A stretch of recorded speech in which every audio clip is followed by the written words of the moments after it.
All right, so look, it's a strange type of loneliness to be awake in a hypnotized world. Everywhere I look, it just seems like people are moving like they're under a spell. Eyes glazed, mind somewhere else. Talking about sports scores, TV shows, weekend sales. Like the ground beneath them isn't falling apart. Like America is not falling apart. They wake up tired, work themselves to exhaustion, collapse in the bed, and do it all over again. And proud of it. Like somehow there's a prize at the end of this thing. But all I see is people sprinting towards their destruction and smiling the whole way. And for me, someone who is black and neurodivergent, this is a surreal type of frustration, a surreal kind of pain. It's like standing in the middle of a plantation, watching people paint the fences for the overseer. They polish their chains, they decorate their cages, they even defend the whip if you question it. Because the matrix these people are trapped in is real. And this is not just acceptance of captivity. In some ways, it's a love for it. Because this matrix that they're trapped in is real. And it's not two separate beasts. It's one creature with two heads. Capitalism and white supremacy are not just allies, they are conjoined at the spine. They are connected. Every profit margin in America has a shadow. And that shadow is exploitation enforced by a racial hierarchy.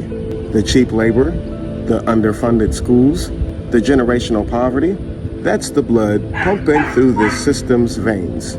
So when people treat capitalism as normal, when they shrug and say, well, that's just how the economy works, they're not just accepting capitalism as normal. They're saying that systemic white supremacy is also normal too.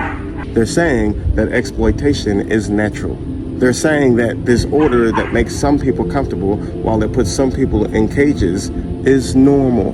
That somehow this is the way things should be. They don't see it as cruelty, they see it as stability.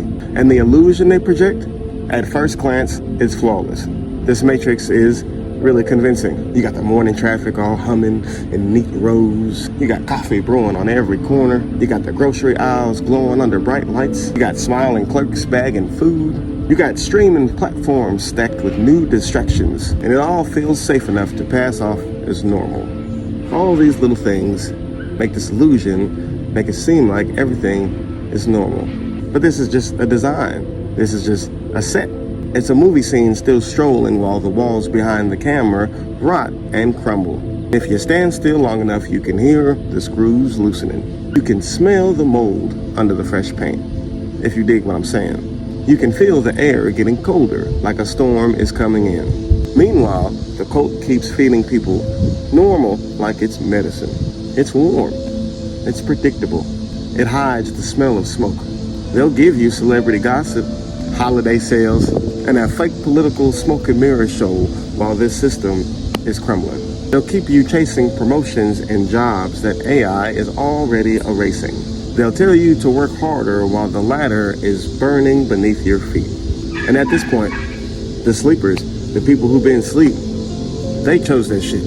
Especially the adults. I'm talking about the adults. I'm not talking about the kids. I'm talking about the adults that are still asleep right now. Y'all chose their shit because the signs are too loud to miss. The climate is literally screaming in storms, fires, and floods. The dollar is on life support and is only propped up by debt and propaganda. Artificial intelligence has literally gutted entire industries in a matter of months, not decades, months. There are protests against greed, against capitalism happening all over the world and all over this nation. The truth is everywhere, but some people still have this noise-canceling faith in this American cult. So it's just really hard to explain what it feels like to be awake in a place like this. It's like walking through a city of real-life zombies. They laugh, they smile, they post, they scroll, but there's nothing behind the eyes. When you try to talk to them about what's coming, they look at you like you are crazy. You try to tell them that we aren't supposed to live like this, and they tell you to be realistic. But no, fuck that. Realistic is realizing that this foundation is cracked. Realistic is realizing that this is bullshit. Realistic is realizing that we were never meant to be born in debt, trained into obedience, and buried under bills. Realistic is knowing that the system doesn't need reformed. It needs to end. And I have no sympathy for adults who choose the coffin.